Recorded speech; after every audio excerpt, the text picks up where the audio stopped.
여야 원내대표가 합의하고 발표한 특검법 개정안이 14시간 만에 파기가 됐죠. 폭풍이 거셉니다. 국민의힘 권성동 의원의 체포동의안은 국민의힘 의원들 불참 속에 국회를 통과했습니다. 오늘 이슈더 인터뷰 열어주실 분 김재원 국민의힘 최고위원입니다. 위원님 나와 계시죠? 네, 안녕하세요. 네, 안녕하세요. 먼저 권성동 의원 체포동의안 어제 처리가 되는데 권성동 의원이 국민의힘 의원들도 모두 참여해서 찬성표를 던져달라라고 했는데 불참을 했어요. 당론으로 결정이 네. 된 건가요? 의원들 개개인이 물론 그런 결정에 동의를 했을 거라고 전부 생각을 합니다. 예. 지금 현재 특검 수사 자체가 국민의힘 정당 전체를 말살하겠다는 그런 시도로 보여지고 있고요.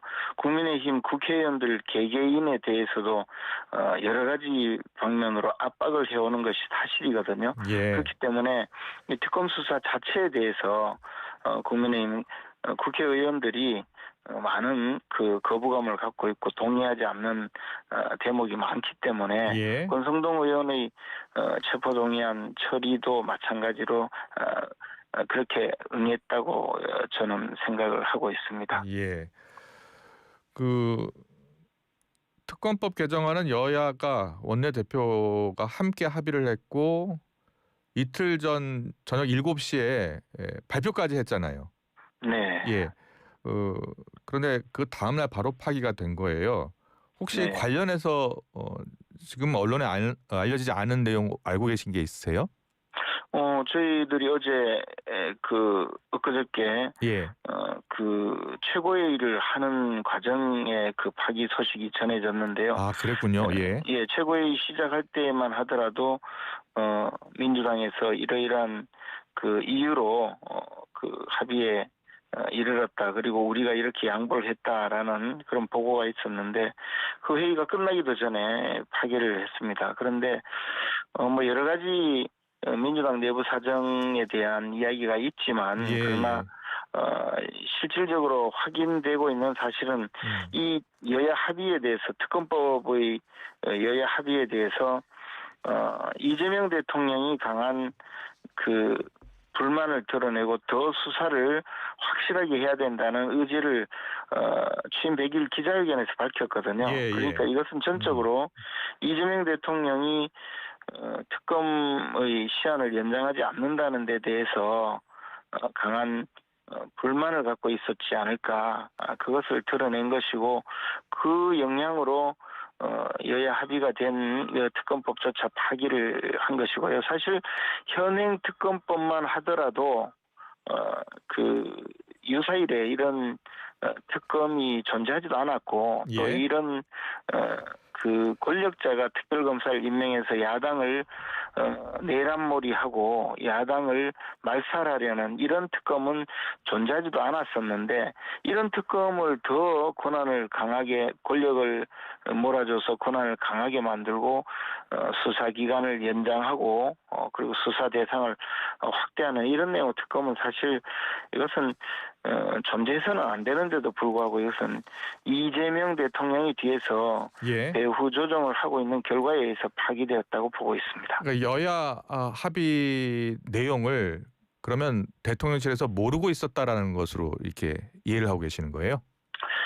아마 의사 전달 과정에 조금 미진한 부분이 있었을 수는 있지만 예. 그것이 이재명 대통령의 본심이 드러난 사건이라고 생각합니다. 그래요. 그러면 김병기 원내대표는 정청래 대표에게 사과를 요구했다는 거예요. 그러니까 김병기 원내대표가 국민의힘 원내대표와 같이 합의를 했고 그 과정에서 정청래 대표에게 알렸다는 취지로 들리는 거거든요. 그럼 정청래 대표도 알았고 김병기 원내대표도 이 합의안을 알고 있었다 이렇게 보고 계십니까? 당연히 그렇게 되지 않았겠습니까? 저도 과거에 2015년도 당시에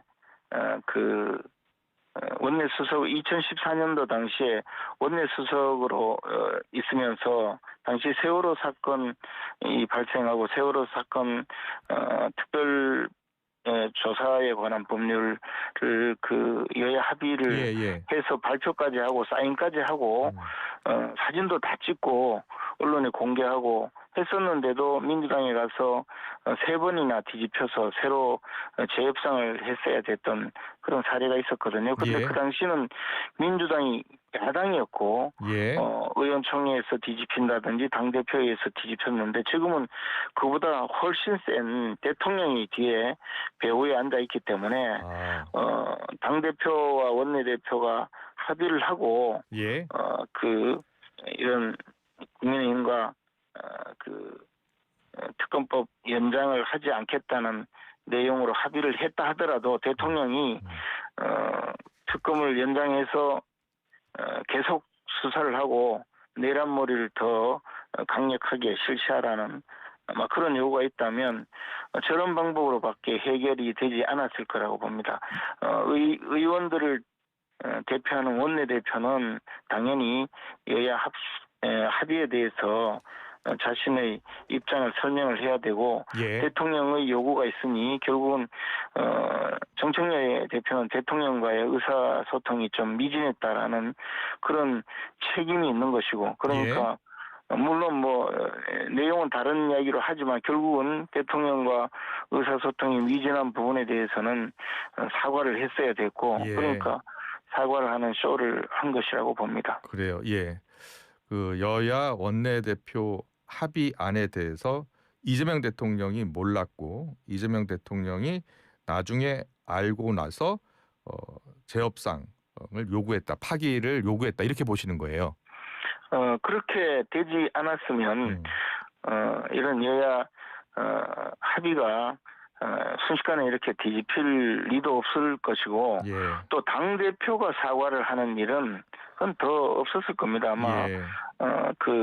용산의 압박이 굉장히 심했을 것이라고 생각하고요. 예. 그 점에 대해서 책임 소재를 따질 때 결국은 원내대표보다는 정청래 당대표가 책임을 져야 되는 상황이 되었을 것이라고 봅니다. 정청래 당대표가 요즘 여러 가지 자신의 색깔을 좀 드러내고 있는데 그 과정에서 예.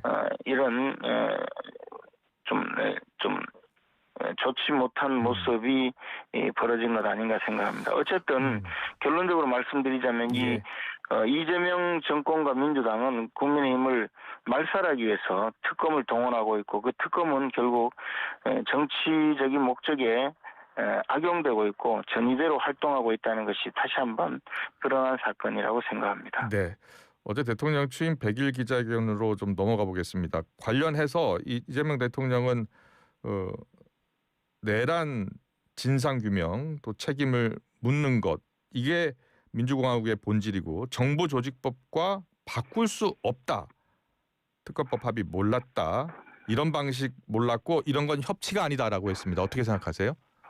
그러니까 바로 여야 합의, 특검법을 연장하지 않겠다는 여야 합의가 있었고 그에 의해서 국민의힘은 사실 양보하지 말았어야 될 많은 부분을 양보를 했었는데 이재명 대통령의 경우에는 자신이 지금 5가지 중범죄로 재판을 받고 있었던 이 얼마 전의 사건을 생각하면 자신의 그 사법적인 문제에 이르게 된 것이 모두 국민의힘의 책임이다 이렇게 책임을 아마 뒤집어 씌우는 마음이 있지 않을까 생각을 합니다. 그러다 보니까 특검을 통해서 정상적인 수사기관을 통해서는 없는 죄를 뒤집어 씌우기가 어렵기 때문에 특검을 통해서 국민의힘을 말살하려는 그런 시도를 하고 있고 그런 과정에서 국회에서는 정부조직법이나 이런 좀 사실 비정상적인 법률을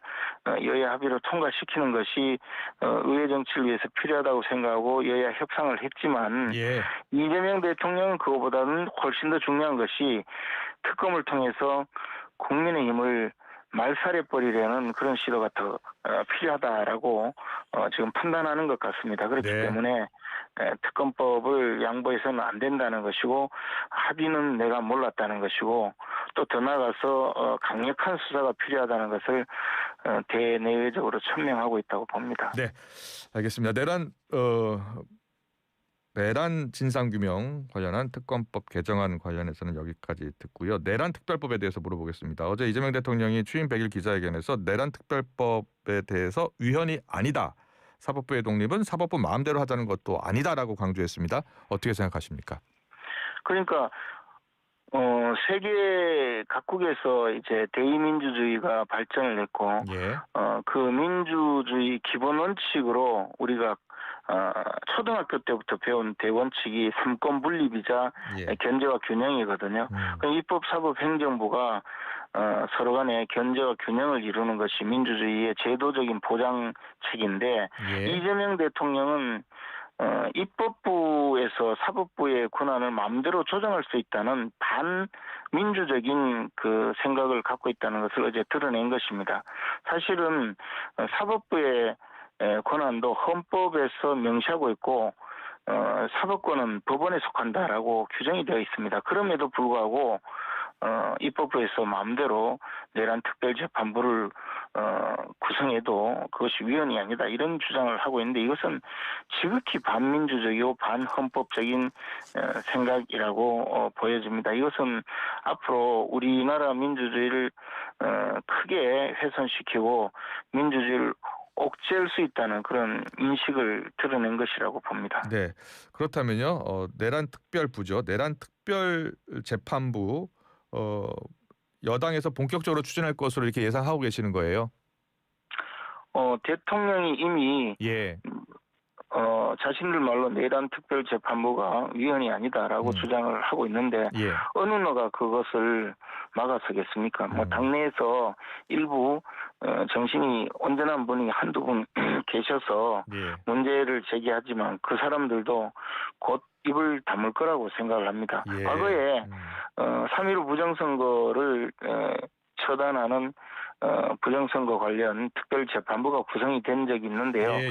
그것은 당시 1960년 11월 헌법의 부칙에 의해서 헌법에 근거 규정이 있었고, 그다음에 그 앞서서 반민특위가 구성되고 반민특위 재판부가 구성되었던 적이 있는데, 그것도 재헌헌법 부칙 제 101조에 근거 규정이 다 있었습니다. 그런데 현행 헌법에는 특별법원은 오로지 군사법원 하나만 근거 규정이 있습니다. 헌법에도 근거 규정이 없는 중국식 인민재판소를 대한민국이 설치한다면 그 위헌성과 반민주성, 그리고 그로 인한 앞으로 많은 부작용과 또 그 결과는 모두 이재명 대통령과 그에 앞서서 오로지 죽은 노릇을 하고 있는 정청래 대표가 책임져야 될 것입니다. 네. 오늘 아침 주요 조간 일면 기사들이 다 이재명 대통령 100일 기자회견인데, 내란 특별재판부에 대해서 위헌이라는데 그게 무슨 위헌이냐라고 말한 내용이 지금 주요 기사를 차지하고 있어서 관련해서 물어봤습니다. 이재명 대통령이 또 검찰개혁 세부화는 정부가 주도해야 된다라고 또 강조를 했습니다. 구더기가 싫다고 장독을 없애버리면 안 된다는 거예요. 어떻게 생각하십니까? 그러니까 검사들은 구더기가 된 거죠.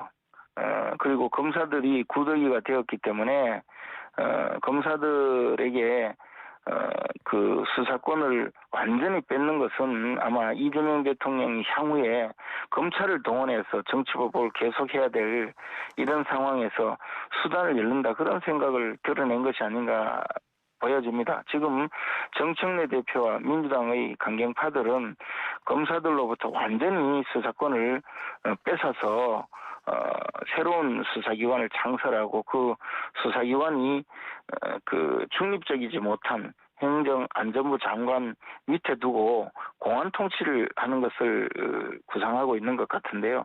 예. 아마 이재명 대통령은 그것보다도 또 다른 생각을 갖고 있는 것 아닌가 보여집니다. 어쨌든 이 부분에 대해서는 저는 이재명 대통령이 정말 이성을 찾고 그리고 대한민국을 민주주의로 다시 회복시킬 수 있도록 여러 가지 그 조치를 좀 하기를 바랍니다. 지금 민주당이 주장하는 그런 수사기관 창설도 저는 굉장히 위험하고 대한민국을 오로지 공안 통치의 나라로 경찰 국가로 만드는 그런 문제가 있다고 생각을 합니다만은, 그러면 그것을 바로잡기 위해서 이재명 대통령이 정부 조직 개편 작업을 주도하려고 하느냐, 저는 그렇게 보지 않고 또 다른 의도가 있다고 생각을 합니다. 이재명 대통령이든 민주당이든 대한민국 민주주의를 말살하려는 이 시도는 즉각 중단되어야 한다고 생각합니다. 네. 국민의힘 내부 상황 잠깐 물어보겠습니다. 국민의힘 윤리위 여상원 위원장이 이 권영세, 이양수 의원들에 대해서 징계하지 않기로 했어요. 김문수, 한덕수 후보 경쟁 때 교체 시도한 관련해서요. 당무감사위는 중징계를 요청했는데 정반대의 결과가 나오는데 어떻게 생각하십니까? 이 문제에 대해서는 제가 윤리 결정에 대해서는 저는 생각이 좀 많이 다른 것은 사실입니다. 예. 그러나 윤리 결정은 더 이상 거론하고 싶지 않는 그런 생각입니다. 그리고 이 문제는 이미 장동혁 대표께서 예. 지난 전당대회 기간 중에 그 징계를 하지 않겠다고 밝힌 입장이 있고 그 연장선에 있지 않는가 생각을 합니다. 그래서 지금 그 결정에 대해서 다른 이야기를 할 수 있는 상황은 아니라고 봅니다. 예. 지난 화요일이군요. 정청래 대표의 국회 연설 도중에 송은석 원내대표로 알려지는 노상원 수첩대로 됐다면 이 발언이요, 논란이 이어지고 있는데, 민주당은 송은석 대표를 향해서 의원직 사퇴까지 요구하고 있는 상황이잖아요. 의원님께서는 어떻게 생각하세요? 근데 제가 어제도 말씀드렸지만 예. 민주당의 정청래 대표는 우리 당의 당시 비대위원장이자 원내대표였던 송은석 대표를 향해서 예. 사람과 악수하는 것이지 사람도 아닌 국민의힘은 악수하지 않겠다라고 해서 사실 사람 취급도 하지 않았었거든요. 예. 그리고 민주연수원장 당원들의 교육과 연수를 담당하는 최강욱 의원이 자신의 북콘서트에서 가서 호남 지방에 가서 이른바 이직들 2번을 찍는 그런 국민의힘 지지자를 멸칭으로 부른 것이죠. 이직들을 한꺼번에 한날 한시에 모아서 땅에 묻어버리면 이 나라 민주주의가 발전한다, 그런 주장을 했거든요. 예. 민주당 주류 내지 민주당의 본류를 이루는 이 사람들의 인식이 국민의힘은 사람도 아니고 어디 한꺼번에 땅에 묻어버려야 될 그런 사람들이다, 이런 지금 생각을 갖고 있어서 예. 그런 입장에서 여러 가지 이야기를 마구 해대는 상황이거든요. 이것은 사실 대한민국을 무슨 캄보디아식 킬링필드로 만들겠다는 생각 아닙니까? 그리고 예. 제1야당이자 국정의 상대방인 야당 대표를 향해서 사람도 아니다 이렇게 취급하는 이 사람들의 정신 상태에서 국회 본회의에서 그런 발언을 하면서 노상원 수첩이라는 것이 실체가 드러나 있지도 않고 과연 이게 수사기관에서 어느 정도로 어떻게 증거 능력을 부여했는지도 모르는 그런 것을 끌고 와서 마치 그런 행위가 있었던 것처럼 이야기하니 그에 대한 반발이 터져 나오고 있는 것 아닌가 생각을 합니다. 사실 이런 식으로 국정을 운영한다면 대한민국에서 2번을 찍은 대통령 선거에서 2번을 찍은 사람이 41%가 넘는데 이 41%의 국민들을 전부 땅에 묻어버리는 그런 킬링필드를 만들겠다는 식의 이야기를 마구 해대는 이 민주당이 과연 나라를 어떻게 끌고 가겠습니까? 그리고 그런 이야기를 들어야 하는 지난 대선에서 2번을 찍었던 많은 사람들은 어떤 생각이 들겠습니까? 저는 이것을 현실을 지금 직시해야 된다고 생각합니다. 그럼에도 불구하고 마치 송은석 대표가 그런 발언을 한 것처럼 몰고 가고 또 그것이 매우 잘못된 발언이라는 전제아래 의원직 사퇴까지 요구하는 민주당의 처사는 매우 잘못되고 앞으로도 이런 주장 자체가 굉장히 비판받아야 마땅하다고 생각을 하고요. 더욱이 흉리적으로 국회를 운영해야 될 국회의장까지 가세하는 작금의 사태는 정말 개탄을 금할 수 없는 상황이라고 생각합니다. 네, 오늘 이슈더 인터뷰는 여기까지 듣겠습니다. 잘 들었습니다. 국민의힘 김재원 최고위원과 함께했습니다. 고맙습니다. 고맙습니다.